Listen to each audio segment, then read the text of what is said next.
Hi guys, you're welcome back to my channel. In today's tutorial, I'll be showing you how to cut and sew a pencil skirt with ruffles and also to achieve the hip contour effect on your skirt. If this is something you're interested in, keep on watching. Please do not forget to subscribe and turn on your notification bell so you get notified when I post new videos. Alright, let's begin.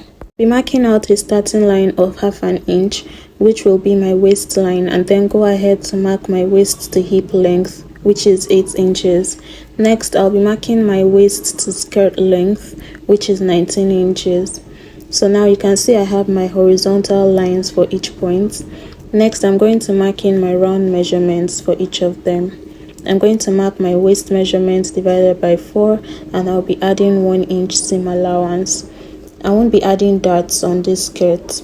Next, I'll be marking my hip measurement divided by 4, and I'll be subtracting 1 inch from that, and I'll be adding my 1 inch allowance. Here comes the hip allocation method, so please watch carefully. For my knee circumference, I'm going to be subtracting 1 inch from my hip line measurement, and I'll add 1 inch allowance. Then go ahead to use my pattern curve to make a line on each marked point. Next, I'll come down by 1 inch from my waistline and rule a slant line. This is to get rid of any excessive bulging I'll be having in the front part of my skirt. This is all for the front part. I'll go ahead to cut it out. I'm making a notch at the center front, as you can see. Now moving on to the back piece, I'm going to roll out a vertical line of 3 inches width, which is going to be my center back line. And I've also gone ahead to roll out my horizontal lines just like I did for the front. All measurements for the back will be taken from the center back line, and they'll be divided by 4 plus 1 inch seam allowance. We're not subtracting anything from the hip measurements like we did in the front. All measurements will be divided by 4, and we'll be adding 1 inch seam allowance. For the knee circumference, it's still going to be me subtracting 1 inch from what I have on my hip line measurement. So now I'm going to go ahead to use my curve to rule out the marked out points, as you can see. Now the next thing I'll be doing is to replace the 1 inch I subtracted from the front hip line, and I'll be marking it outside the vertical line just as you can see. And I'll use my curve to connect the 1 inch to my waistline, and then come down by 6 inches from the hip line and connect it as well. If it was a longer skirt, I'll be coming down from my hip line by 8 inches. So now that is done, next I'll be marking out my zipper allowance of 1 inch all the way from the waistline to the hemline, and roll out the marked points, and then proceed to cut it out. As you can see, I've cut out the back piece. I'm going to take this to my sewing machine and stitch down the zipper allowance. I've done that and I've ironed it as well. Now I've placed it on the front piece, right sides facing each other, and I'll go ahead to pin the sides.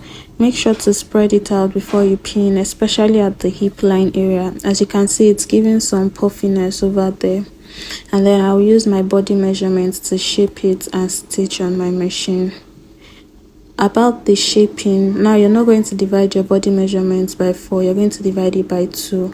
As you can see, I've done that and I've ironed as well. It's looking all nice. I've gone ahead to also open my zipper region of about 9 inches. That's where I'll be fixing my zip. And I've also cut out my band, which I'll be using for the skirt, and it's about 2 inches long on fold. And I've also ironed my hairstay on it. And the width is my waist measurement. I measured what I had around my waist. I have stitched it and ironed it as well, and this is what it looks like. I'll lock the fraying edges with the serger when I'm done.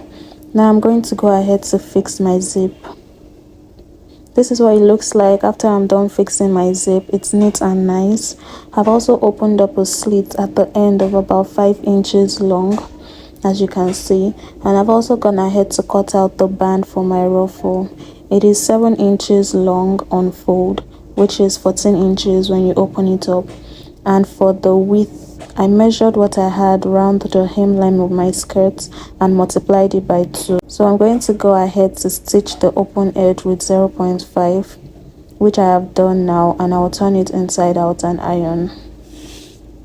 This is it after ironing, and as you can see, the stitch is somewhere in the middle. Now I'm going to go ahead to make loose stitches on it, close to the stitch line, not on the stitch line. If not, you won't be able to make your gathers. Or if you do not feel like making gathers, you could also go ahead to pleat it around the hemline of your skirt. I'm done with the gathers, as you can see, and I must tell you, it sure wasn't the easiest thing to do. I had to make the gathers in segments because I couldn't pull the thread all at once, even with how light my fabric is. So I'm going to go ahead now to stitch it around the hemline of my skirt. So here it is, looking all pretty. I really cannot wait to wear it.